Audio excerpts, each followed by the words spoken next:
Date, June 4th, 2019. Elevation, 5,367 feet. Location, Mount Madison, Presidential Range of the White Mountains, New Hampshire.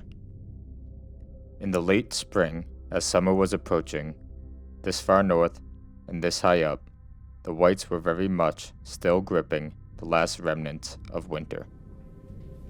The temperature was below freezing, and the gushing wind brought the chill factor close to zero. On the trail, there were still layers of ice and thin snow frost on the rocks. As I approached the Madison Spring Hut, I was one of perhaps 3 people above treeline. Though there was a party of 2 ahead of me, I was completely alone. The summit of Mount Madison was in reach, one of the last northern presidential summits I needed to check off the list. I've done Washington, Jefferson, and Adams. When I started my hike at the trailhead, I was in a t-shirt, soaking in the warm sun. Now, close to the top, I wore a heavy jacket, bundled up with gloves and a hat. Considering myself in good shape, I was used to a day hike like this. Mount Madison isn't the tallest, but the Valley Way Trail was sure difficult.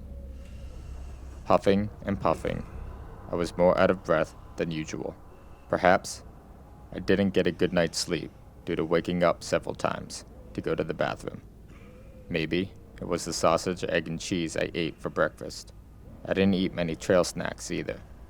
I was losing weight leading up to this hike, but that could just be the fact I was getting in better shape from hiking more, or even the stress from the medical situation happening with my sister. Whatever the reason I thought was, those final steps were a real struggle. Finally, the top. I soaked in the view of the old omniscient peaks surrounding me, the entire view of the presidential range. Mount Washington appeared as a good old friend, with inspiring memories and journeys yet to come. Alone, I felt my heart beating harder than normal. I knew I felt whole inside, standing on top of this summit. What I didn't know was that my body was actually beginning to shut down. On my drive home, all the way back to Massachusetts, I thought the route signs were blurry just due to my tiredness of a strenuous day. I didn't know the amount of blood sugar circling through my eyes was actually blurring my vision. I didn't know that my weight was decreasing due to my muscles craving the necessary sugar for exercise, but not being able to utilize the excessive amount floating through my bloodstream. I didn't know that dangerous ketones were building up. I was dying, and I didn't even know it.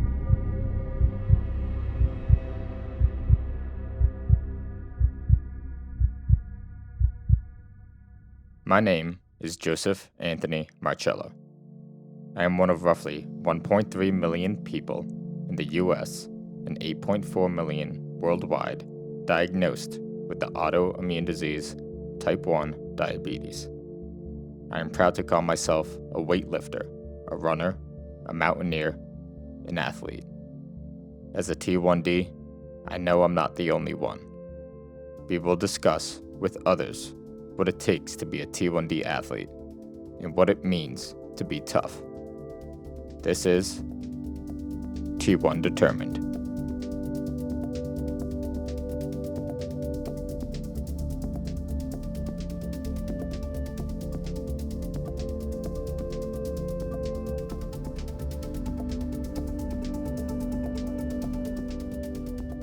Welcome to the T1 Determined podcast.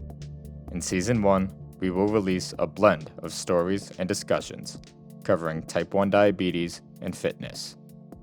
The goal is to build a community of T1D athletes to share numerous stories and accomplishments. We will also go over science-based mechanisms and tools to better performance as a T1D. Something that is good to keep in mind is that whether you are a T1D or not, your blood sugars need to be in good control to maximize your performance in your desired sport. Becoming a T1D taught me to be healthy in all aspects of my life, more than just deciding what sugars to and not to eat. Before we begin, I want to acknowledge that I am not a medical doctor. The topics I discuss, as well as others, are recommendations that best suit us specifically and are not prescriptions. Please use the information from this podcast in a way that best suits you. Please consult your medical professionals before making any alterations to your daily routines and therapies. This is episode 1, the origin story. For our first episode, I will share with you my personal diagnosis events. I got diagnosed with type 1 diabetes as a late adolescent. In 2019, at the new age of 21, I lost over 20 pounds in 3 weeks and went into ketoacidosis. With no family members having type 1 diabetes, this autoimmune disease was a complete blindside. I was 1 day away from a coma and 2 days away from death before it was discovered that I had T1D. Let's dive in.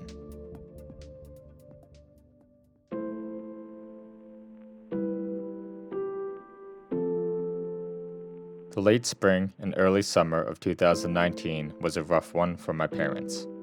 Within less than 2 months, both of their children, myself and my sister Jenna, were at risk of losing our lives. Jenna was 24 years old when she had brain surgery to remove a pituitary tumor. Although this is now common for young adult women, and the doctors described it as a peanut butter and jelly surgery, no two ways about it, this was still brain surgery. On May 22, 2019, she underwent the procedure at Brigham and Women's Medical Center in Boston.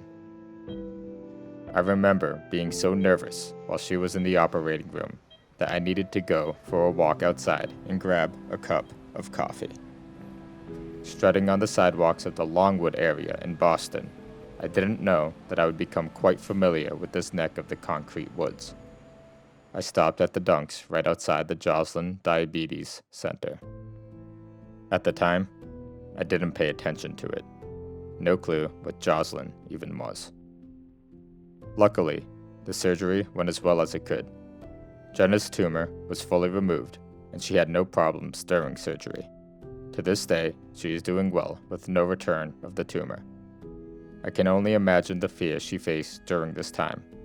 She had a brush with death at a young age, and as it would to anyone, this matured her outlook on life. She is now an accomplished manager of revenue operations working in Boston, with a beautiful young and healthy daughter, baby Bella, my niece. 1 month after Jenna's surgery, it was my 21st birthday. When Jenna had her surgery, I was 175 pounds. The night of my 21st birthday, I weighed in at 152 pounds. Skin and bones, my face looked like it aged 10 years. At first, I kept on coming up with thoughts on why this was occurring. I was doing a lot of working out and hiking. I was working on a huge construction project in the strong, early summer humidity. I recently started using the sauna. Perhaps a healthy body's supposed to lose all that weight with fitness adjustments. My parents even thought I was just on a health kick and I was wearing myself down too much. It wasn't until one night in the gym, a few days after turning 21, I went to lift up a 30-pound dumbbell and couldn't. I knew that something was up. Sitting on the bench at the gym, completely exhausted and hopeless, I researched all of my symptoms into Google. Constant peeing, especially throughout the night. Extreme thirst and hunger. Losing immense weight quickly. I was confused at the answer Google provided me. Type 1 diabetes. Wait, isn't that caused by an unhealthy lifestyle? What's happening? Scared, I scheduled a doctor's appointment for the next day. Date, July 2nd, 2019. Elevation, 308 feet. Location, Milford, Massachusetts.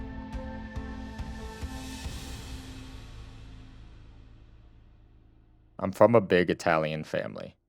Out of the tens of cousins, aunts, and uncles in my hometown, not one of them that is blood related has type 1 diabetes. Even today, it is a strange concept to my grandmother, who I call Mimi. I try to explain to her the science behind eating carbs and what it does to blood sugar, but as much as she tries to understand, she just can't grasp it. I don't blame her. I didn't at first either. The morning before my appointment to figure out what was going on with me, I stopped at Mimi's to eat a late breakfast. On top of the eggs, hash browns, and sausage patties, I was also so thirsty that I drank 7 full glasses of cranberry juice. 7 full glasses of sugar-filled cranberry juice. 7. This action nearly killed me. But again, at that moment, I didn't know it. I took an hour-long nap in the mid-morning after that meal. When I got to my appointment, my doctors weren't even considering type 1 diabetes until I told them that I looked it up on Google. A nurse came in to prick my finger for the very first time.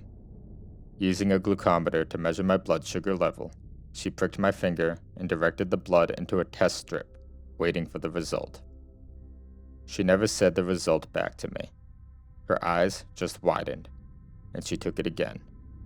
After the third finger prick to make sure it was accurate, she didn't say a word and left the room. Moments later, my doctor came back in and told me that I needed to go to the hospital right away. Ketoacidosis. The professionals at UMass Memorial Medical Center in Worcester, Massachusetts, told me that I was in ketoacidosis, 1 day away from a coma and 2 days away from no longer being here. A normal individual's blood sugar level should run between 70 and 100 milligrams per deciliter. Some may even argue a range between 60 and 120. Above 180 is where blood sugar gets considered relatively high. The 200s are considered high, but for many with diabetes are a normal occurrence. When admitted to the hospital, my blood sugar level was in the high 700s. Without getting into too much detail about an A1C, because we will be covering it in future episodes, an A1C is essentially an individual's average blood sugar range over the period of 90 days. A good number for diabetics to have is below 7. The average person without diabetes should have a range between 4.5 and 5.6. When admitted to the hospital, my A1C was 11.8. I had a brush with death, and as it would to anyone, this matured my outlook on life.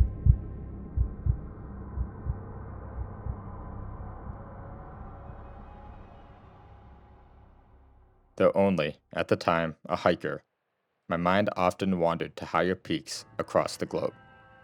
I had dreams of being a mountaineer, maybe not the best to ever exist, but I wanted to feel what it's like to step on Denali, and even one day, Everest.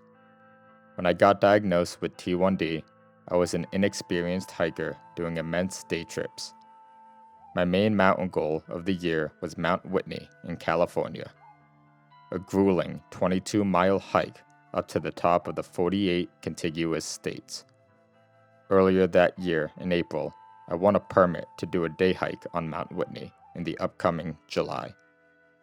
While I knew it was still a hike, to me, getting to the tallest mountains I physically could was a great start to learning mountaineering. Mount Whitney stands at 14,508 feet. Unfortunately, due to the commotion surrounding my sister's surgery, I decided to return the permit and give up on Whitney for this year. As luck would have it, I wouldn't have been able to do it anyways with my new diagnosis. My first question to my doctors, while sitting in the hospital room, now admitted for the next few days, was if I could continue to grow my passion for climbing. The doctor answered a confident answer, stating, "With time." And a very kind nurse later brought in a printed article about a type 1 diabetic who summited Everest. I wish I got that nurse's name, because that one act of kindness sent me on an entire lifestyle mission. That article instantly changed my outlook on the new diagnosis. Obviously, extremely saddened and quite confused still, I had no direction in which to turn to. But as soon as I read that it could be possible to climb Everest, I knew that I wanted to have a goal with this life change. I wanted to change my whole life for the better. This was a turning point to an overall healthier life.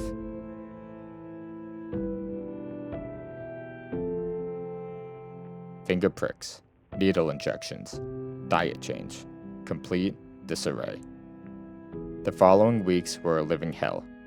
If you've been diagnosed with type 1 diabetes at any age, you, or your loved ones, may know how tough this transition period is. Quickly, I got organized with the Joslin Diabetes Center in Boston. I started off using insulin pen injection therapy, with my long-acting insulin, taken once a day, being Lantus, and my short-acting insulin, taken before meals, being Humalog. The Joslin Center also recommended I learn how to manage my blood sugar right away using the Dexcom G6, a continuous glucose monitor measuring my blood sugar every 5 minutes. As a side note, I have no affiliation with Dexcom, but learning how to handle diabetes with a continuous glucose monitor that we will refer to as a CGM was a huge help in discovering what types of food did what to my body. It wasn't only high blood sugars I was worried about. What I'd come to learn, but didn't know at that moment, is that exercise plays a crucial role in how your blood sugars operate. Your blood sugars have different variability when it comes to aerobic and anaerobic exercise. When lifting weights, your blood sugars tend to either stabilize or even rise just a little bit. But when it comes to cardiovascular exercise, like running and even hiking, the harder your heart beats, the lower your blood sugar goes. This is just scratching the surface of this concept, and we will delve into it in future episodes. But for now, being an active young adult, I quickly learned what low blood sugars felt like. One night, within those first few weeks, I was driving home from the gym when I felt uncontrollably shaky. I had no idea what was happening to me, but my CGM was sounding the alarm for severe low glucose. This was my first experience with hypoglycemia, low blood sugar. I pulled into a gas station due to my symptoms. Taking a finger prick with my glucometer, it measured 50. I had no source of food on hand. Quickly, I sprinted into the gas station to grab a bag of M&Ms. The cashier looked at me like I had 3 heads. I must have appeared as a strange man, vigorously shaking, trying to rush out with my fix of sugar in hand. I can't lie, the next few months I was mentally at a really low point. I never felt so alone in life before. My huge Italian family was there right by my side every step of the way, but when it came down to closing my eyes at night in my bedroom, I felt like the only person walking this earth. I wanted to scream, to reach out to someone, anyone who could understand what I was now going through. It was a dark place, but at the same time, I came to a new appreciation for life. For a while, I felt lucky just to be alive. I knew how much I wanted to be alive, and how much I actually wanted to accomplish in this life. I just didn't know how to manage it all with my new uprooted lifestyle. I couldn't even eat a bagel without my blood sugar soon becoming disrupted, spiking into hyperglycemia, or high blood sugar. Then, I would go on a 3-mile run, only to have it drop so low that I began to shake. Laying alone at night, within the first few weeks of being diagnosed, I kept on replaying the words of the doctor in my mind to push me through. With time. I closed my eyes only to see mountains. Drive and determination. I think we all have it in us for our own reasons and with our own goals. My doctors told me that it would take up to a year before I could do any strenuous hike, My response to them was that I was already signed up for an AMC hike in New Hampshire the following weekend, 3 weeks after I was diagnosed. Realizing the type of mind I had, my doctors were fast to send me to an exercise physiologist. To me, mountains were my escape and means to get a sense of normalcy back into my life. The beautiful White Mountains of New Hampshire.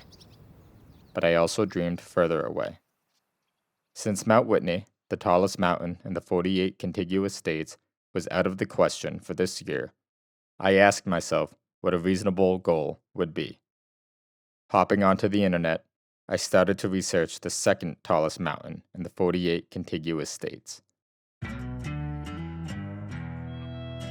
Situated southwest of Denver in the town of Twin Lakes, Colorado, Mount Elbert sits at the elevation of 14,440 feet, with a prominence of over 9,000 feet. Mount Elbert is not only the second tallest mountain in the lower 48, but it is also the top of the Rocky Mountain Range. Named after the governor of the Territory of Colorado between 1873 and 1874, Samuel Hitt Elbert. The first recorded Caucasian ascent was in 1874 by Henry W. Stuckel. This wouldn't be a climb, it would be a hike, but it would be the hardest hike I have done up until that point. I have hiked mountains in Southern California, ranging from 10,000 to 11,500 feet, but I have never been on a 14er, let alone with my new companion, Type-1 Diabetes.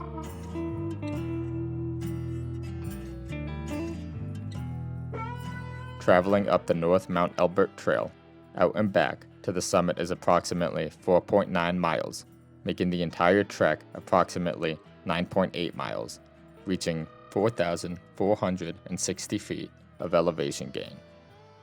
A fire kindled inside of me, and everyone around me could see it.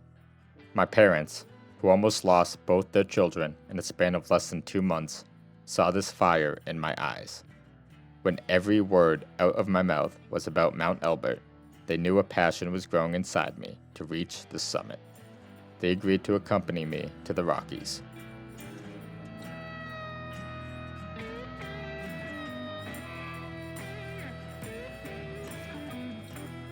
I can't imagine how concerned they were for my life. Still living at home, the following weeks after my diagnosis, I'd wake up in the middle of the night to find my mom standing in my bedroom doorway, just watching me to make sure I was breathing. Looking back at this all, my heart breaks thinking of what my mom and my dad were going through. After they agreed to the trip, I took them on a training hike to Mount Monroe, back on the Presidential Range in New Hampshire. They both made it to the Lake of the Clouds hut and let me quickly run up to the nearby summit. In August of 2019, this was my second hike with T1D. Using the Dexcom G6 as a source to track my blood sugar, I was already learning little tricks. Yet, at this time, I was trying to control my blood and exercise output with any means of sugar. Oftentimes, only eating candy bars and sugar tablets on the trail when my sugar got too low. I had no clue what nutrition and performance was. The training hike was a success. 1 month later, my dad committed to try to go as far as he could on Mount Elbert, while my mom was satisfied with staying in the cabin in Twin Lakes. Date, September 27th, 2019. Elevation, 10,060 feet. Location, Mount Elbert, Sawatch Range of the Rocky Mountains, Colorado. The theory was to spike my blood sugar into hyperglycemia right away, so when it would inevitably drop after exerting a high amount of energy, I wouldn't drop too low into hypoglycemia. So far, my goal was to keep a blood sugar range between 65 and 150. If I dropped below even 70, then I would experience low blood sugar symptoms. If I dropped below 55, it would become dangerous. So, for this hike on Mount Elbert, I was initially okay with spiking my blood sugar above 150 and even 180, knowing the temporary high blood sugar wouldn't give much damage. Nowadays, this is a method that I try to avoid, though oftentimes end up not avoiding. That's type 1 diabetes for you. In the early autumn cold, at 4:45 a.m., my dad and I stepped onto the North Mount Elbert Trail. Having a bagel without any short-acting insulin, by 5:10 a.m., my blood sugar spiked to 200. Yet, by 5:50 a.m., it dropped back below 150 and into a good range. This must have been beginner's luck. There was no way I knew enough information to keep my levels as consistent as I did. The weather was chilly, but relatively similar to what we experienced in New Hampshire. My dad and I had 2 layers on, hats and gloves, but we didn't need much more. It was a picture-perfect day with little wind. At 12,500 feet, right near treeline, my dad was pushing his limit. We had a plan in place for him to wait for me if he couldn't make it to the top, and with the picture-perfect day and the high amount of people on the trail, we were able to follow this plan. He could see to the top and found a spot to sit down at and watch me for the final 2 miles.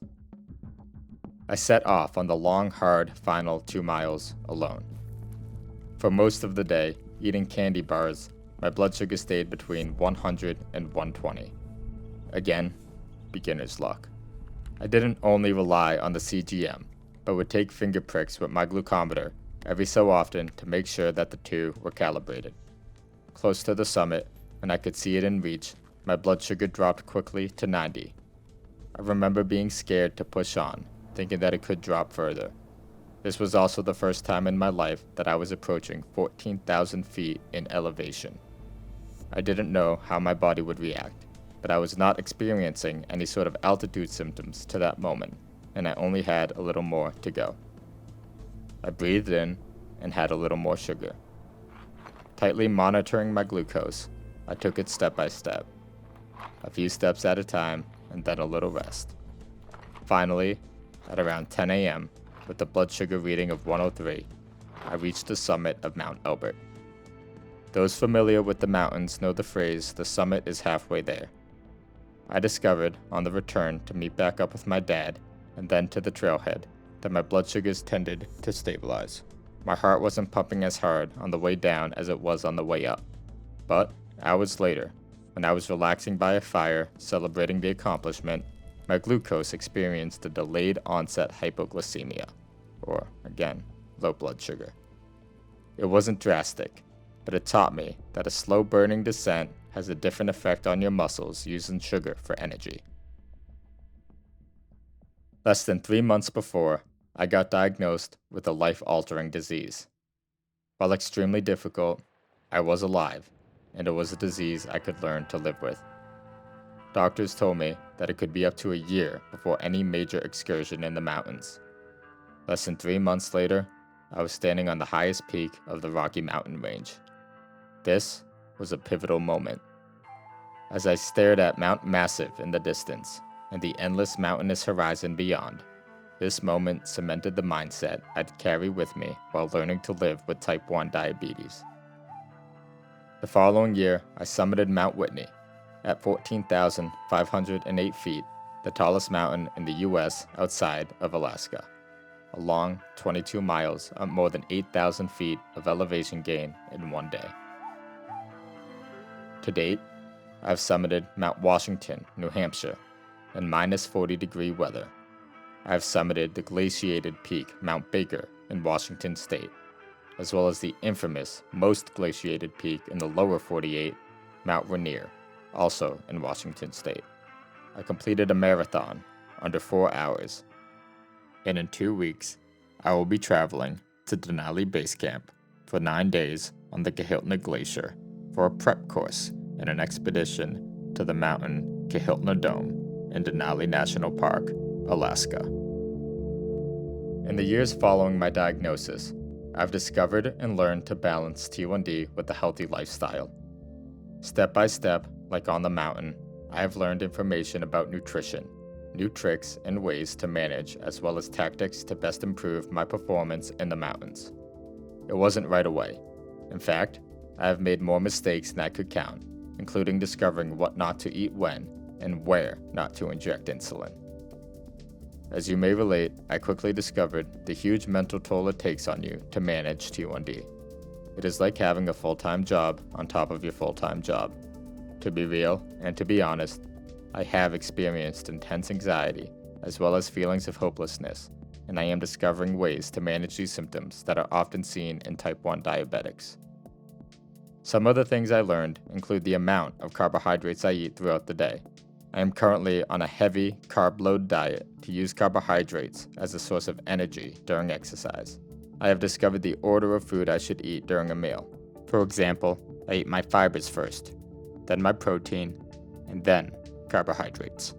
Other aspects include the timing to give short-acting and long-acting insulin, while still using pen injections, along with categories of carbohydrates during which type of activities such as fast-acting sugars or slow-digesting whole grains, and other longevity tactics such as cold and heat exposure, and ice baths and saunas, as well as decreasing alcohol intake. The truth is, as a T1D, we have a condition that affects us both in the short term and the long term. My viewpoint is that I can try my best to be as healthy as possible in all other aspects, so at least my body will be in its best shape when confronting the health defects that type 1 diabetes brings. I don't claim to be an expert.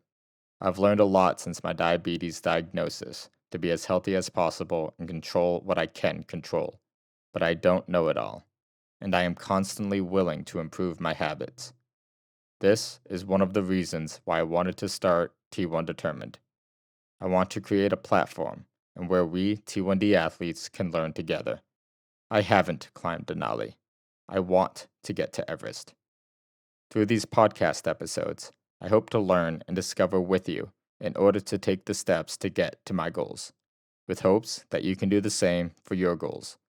We, as a team and as a community, can do this together. On the next episode of the T1 Determined podcast, we sit down with Taylor Adams, a flight nurse and accomplished mountaineer living with T1D. Taylor has successfully summited all of the 7 summits around the globe. The 7 summits are the highest mountains on each continent.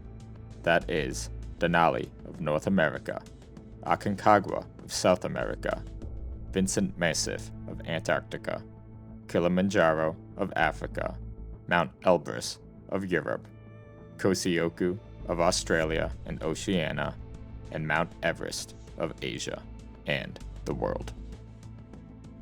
On top of teaching me a lot about how to manage diabetes in the mountains, Taylor is not only a good person, but he is a good friend. I am excited for you to listen to our conversation. Whether it be on a mountain, on a racetrack, or simply on vacation, we will discuss how to control T1D in uncontrollable locations.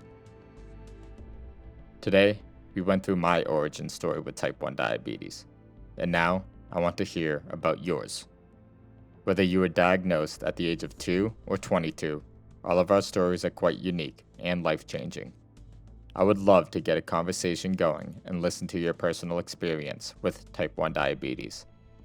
Please email t1determinedpodcast@gmail.com. That is t1determinedpodcast@gmail.com. I look forward to hearing from you. If you enjoyed this episode today, there are several ways to help support T1 Determined in a cost-free way to ensure this podcast continues to grow. First, spread the word.